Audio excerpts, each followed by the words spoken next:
Friends, welcome সোমার্স ব্লগে। আজকে নিয়ে এসেছি একটা জমজমাটি সানডে ব্লগ। আমার বেগুন গাছে দেখুন বেগুন হয়েছে।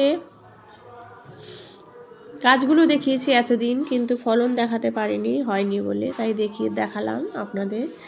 তারপরে হচ্ছে আমি এখানে হচ্ছে আমার এবার শীতের সিজনের এই ফুল গাঁদা, এটা হচ্ছে রক্ত গাঁদা থোকা, আর এটা হচ্ছে একটু থোকার থেকে একটু হালকা একটু থোকা। এটা কিন্তু পেতি না। এই রক্ত গাঁদাগুলো কিন্তু দেখতে খুবই সুন্দর লাগে।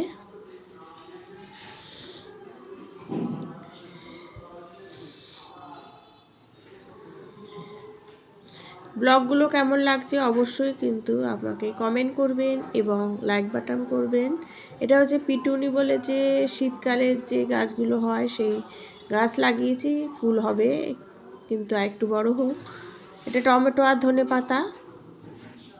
আর এটা হচ্ছে চন্দ্রমল্লিকা।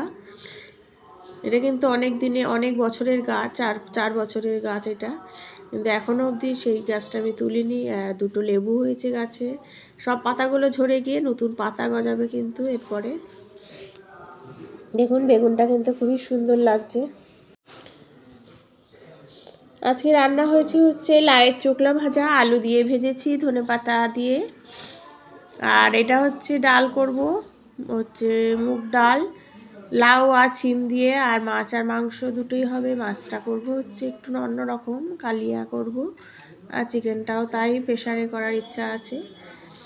আর এটা হচ্ছে লাউয়ের চোকলা, কেটে রেখেছি, দেখলেন আমি ভাজাও হয়ে গেছে। এটা হচ্ছে চিকেনটা করেছি প্রেশারে, আর মাছটা করেছি হচ্ছে একটু নতুনত্ব, কালিয়া করেছি একটু অন্যরকম। যদি রেসিপিটা দরকার পড়ে অবশ্যই বলবেন, কমেন্ট করবেন। আর লাউ দিয়ে মুগ ডাল করেছি, লাউ আর ছিম দিয়ে। দেখলেন মাংসটা কীরকম হয়েছে, এটা কিন্তু প্রেশারে করলাম বলেইছি, আর মাছটাও কড়াইতেই করেছি, আপনাদের সাথে শেয়ার করলাম।